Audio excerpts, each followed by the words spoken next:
He was a man the world envied, the wealthiest CEO alive, the face of every magazine cover, the subject of countless articles praising his brilliance and power. His name alone could move markets, and his empire stretched across continents, built on innovation, strategy, and an unrelenting hunger for success. Yet behind the walls of his glass towers and beyond the gates of his sprawling mansions, there was silence that echoed louder than applause.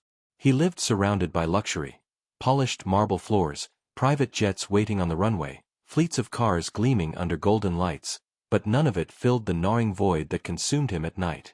When the cameras turned away and the meetings ended, he sat alone at long dining tables where a dozen chairs remained empty. He could command armies of executives, but he could not summon one genuine smile for himself. His loneliness was not just the absence of people, but the absence of connection. Every handshake felt transactional, every conversation rehearsed, every compliment carefully calculated. Friends had long since vanished, lovers had drifted away, and his family ties were broken by years of neglect. In their place were assistants, bodyguards, and advisors, people paid to be present, not people who truly cared. He often wondered if anyone would stay if the billions were gone. Each morning, when he stood before the mirror, he saw not the titan of industry the world adored, but a man detached from the life he was supposed to be living. The pressure of being a symbol of power weighed on him like invisible chains. The wealth that was supposed to bring freedom instead imprisoned him in expectations. And as he looked out from the tallest skyscraper in the world, he felt not pride, but an unbearable emptiness. Beneath the dazzling surface of his empire, the shadows of his past clung to him like chains he could never break free from.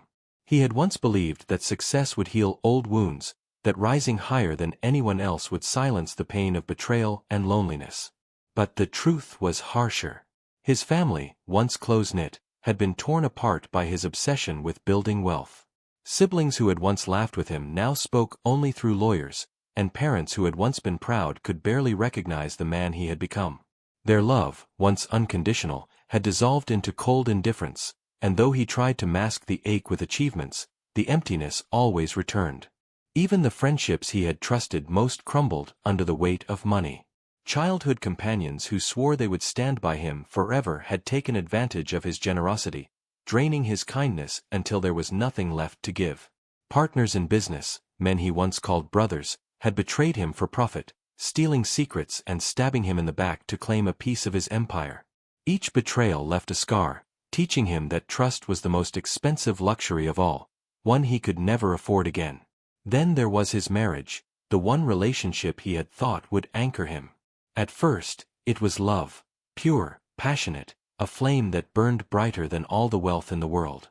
But as years passed, his devotion to his empire consumed him, leaving no room for her warmth. She left, not with anger but with heartbreak, whispering that she no longer knew the man she had once loved. Now, surrounded by unimaginable riches, he felt poorer than ever, spiraling quietly into depression, wondering if his life's victories were nothing more than gilded failures. The night was colder than most, the kind that cut through even the thickest coats and seeped straight into the bones. Wrapped in a plain jacket and a cap pulled low to hide his face, the billionaire slipped out of the penthouse that overlooked the city he had built and nurtured. For once, he wanted to vanish into the crowd, to stop being the man whose every move was dissected by the media. The disguise gave him anonymity, but it did nothing to shield him from the weight pressing down on his chest. His empire glittered across the skyline, skyscrapers piercing the heavens, each one a monument to his brilliance. Yet as he walked aimlessly through the streets below, he felt no ownership over them, no pride, only detachment, as though they belonged to a stranger he no longer recognized. The neon lights reflected in puddles at his feet, and laughter spilled from warm cafes where strangers gathered, sharing lives richer than his own in ways money could never buy. He paused outside one window, watching a family laugh around a small table, their joy radiating more wealth than all the gold he possessed. The sight was almost unbearable, a reminder of everything he had lost, everything he could never buy back. His mind darkened with thoughts he had fought for years. What if he simply disappeared? Would anyone truly mourn the man behind the fortune, or would the world only care about the chaos his absence left in the markets? The thought of ending it all whispered to him, seducing him with the promise of peace. With each step, the emptiness grew heavier. The city, though alive and vibrant, felt like a cruel reflection, mocking his success, reminding him he was nothing more than a broken man wearing the mask of a king. He turned down a narrow alley to escape the noise of the main street, his footsteps echoing against damp walls coated with faded graffiti. The air was sharp with the smell of cold rain and city dust. Yet in the corner, beneath a flickering streetlight, he noticed a small figure hunched against the wall. A girl, barely in her 20s, wrapped in threadbare rags that offered little protection from the night's chill. Her hair was tangled, her hands red from the cold, but they moved steadily across the pages of a torn notebook resting on her knees. She was sketching, lines and shapes flowing from a pencil worn down to its stub, as though the act itself kept her alive. He stopped, unsettled by the strange contrast. Here was someone with nothing, yet she looked more alive than he had felt in years. Her eyes, though tired, carried a light that pierced through the gloom, a quiet resilience that unsettled him. For reasons he could not explain, he reached into his pocket and pulled out a roll of bills, stepping closer. "Here," he said softly, his voice carrying both authority and hesitation. "Take this, it will help you." She looked up, startled, then smiled faintly, shaking her head. "I'm not drawing for money," she replied, her voice gentle but firm. "I draw because it makes me feel alive. It reminds me that I still exist, even when the world forgets me." Her refusal stunned him. People had always rushed to accept whatever he offered, their gratitude tangled with greed. But this girl, with nothing but a notebook and her hope, had turned away his fortune without hesitation. For the first time in years, he felt the world shift inside him, as if this fragile stranger had just shattered the emptiness within. He lowered himself to the cold ground beside her, a gesture so foreign that it felt almost unreal.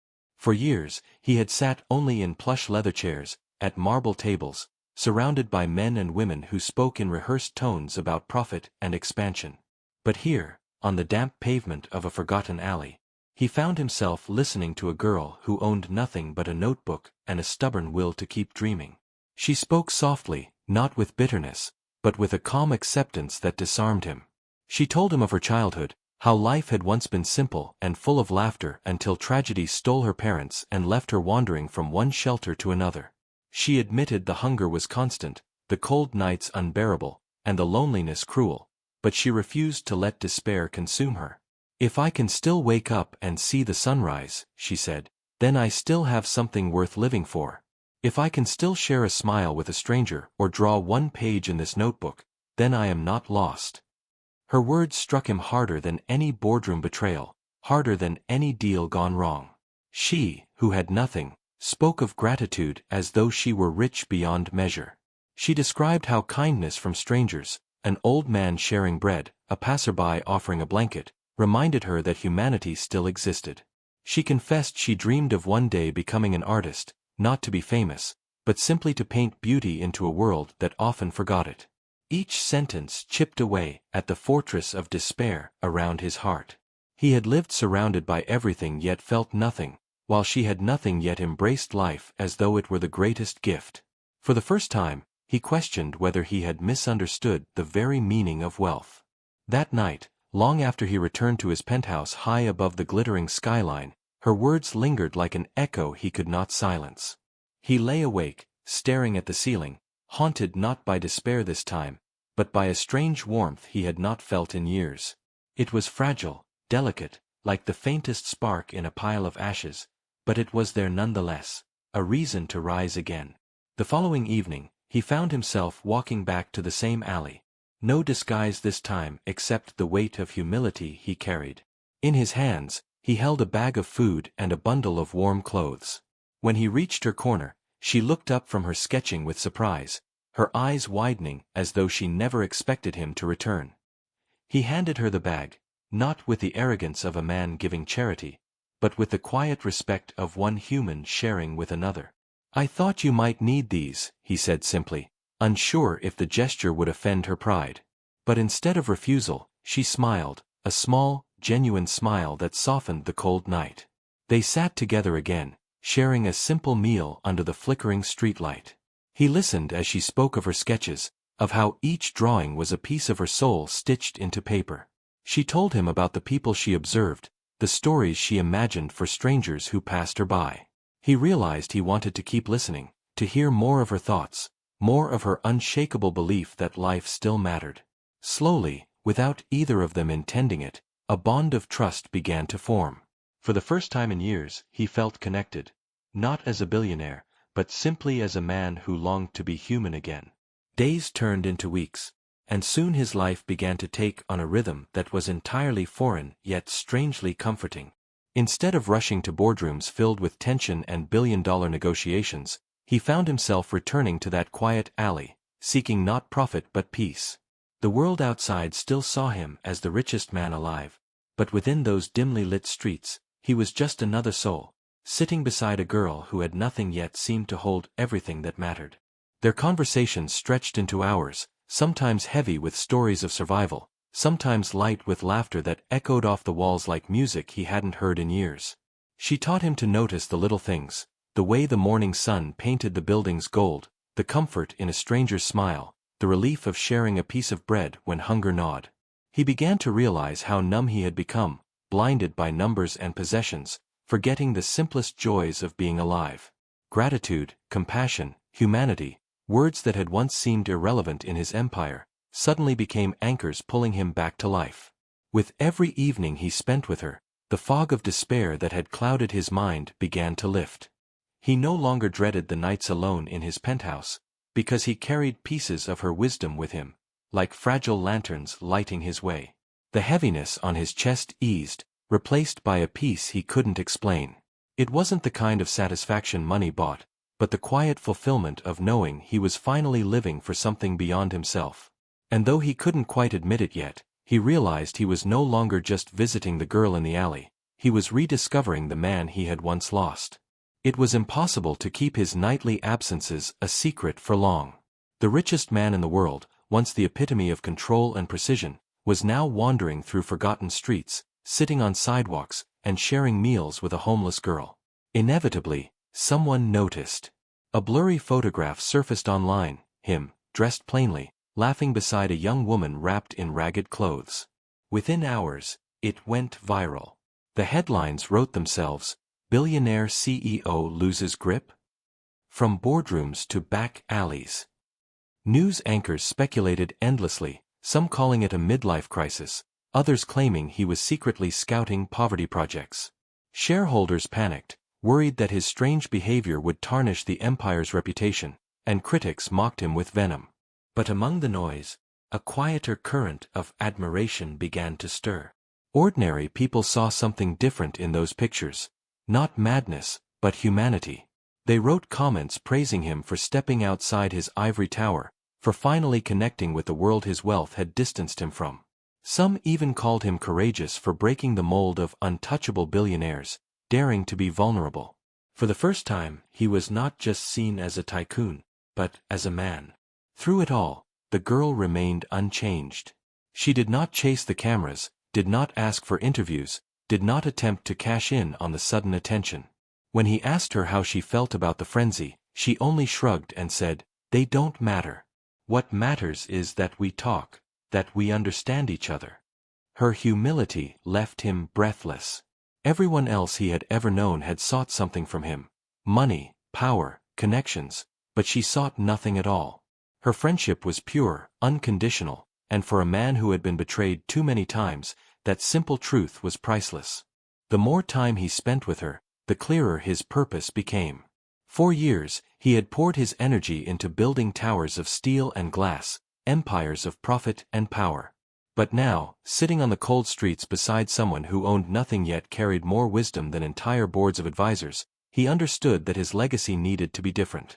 He could no longer justify hoarding wealth while countless lives crumbled in the shadows. Inspired by her resilience and hope, he began drafting a new vision, not for another corporation, but for humanity itself. Within months, the world watched as he announced the creation of a global foundation dedicated to uplifting the homeless and forgotten souls of society. Billions were allocated, not for luxury or vanity projects, but for building shelters that offered dignity, schools that opened doors for children who had none, and mental health programs that extended a hand to those drowning in despair. The same passion that had once built his fortune now fueled his mission to restore lives. The girl was always there in the background, the quiet force that kept him grounded. She refused recognition, declined every opportunity to step into the spotlight, insisting that the foundation was his to carry. But he knew the truth: without her, none of it would have existed. Her encouragement, her unwavering belief in finding beauty in broken places, became the compass that guided him. Whenever doubt crept in, she reminded him that even the smallest act of kindness could ripple into something far greater. As the foundation spread across cities and nations, his name was no longer just tied to wealth and power. It became tied to hope, compassion, and renewal. For the first time in his life, he felt worthy of the legacy he was leaving behind. For the first time in decades, he woke each morning without the crushing weight of emptiness pressing on his chest. The skyscrapers that once mocked him with their hollow gleam now stood as reminders of what he had overcome, monuments not of power but of transformation. He no longer measured his days by profits, contracts, or stock market climbs. Instead, he measured them by the lives touched through his foundation, by the children who could finally attend school, by the families who found warmth and dignity in the shelters he built, by the broken souls who discovered hope in the counseling programs he funded. The man who once wandered the streets contemplating the end of his life now walked those same streets with a renewed heart. He no longer saw the city as cold and indifferent. It was alive, pulsing with countless stories, each one worth saving. And at the center of his rebirth was the girl who had refused his money that first night, who had shown him that life's true currency was not wealth, but hope. He often told her, in quiet moments, that she had given him a reason to live again. She only smiled, brushing off the weight of his gratitude, reminding him that he had always carried the ability to change. It had only been buried beneath his despair. But deep down, he knew she had been the spark that reignited everything. As he stood before crowds at the opening of another shelter, he spoke not of wealth, but of purpose. The richest life, he said, his voice steady, is not measured by what you keep, but by what you give. Hope is the only treasure worth passing on. And with that, he dedicated the rest of his life to giving millions the reason he had been so graciously given back.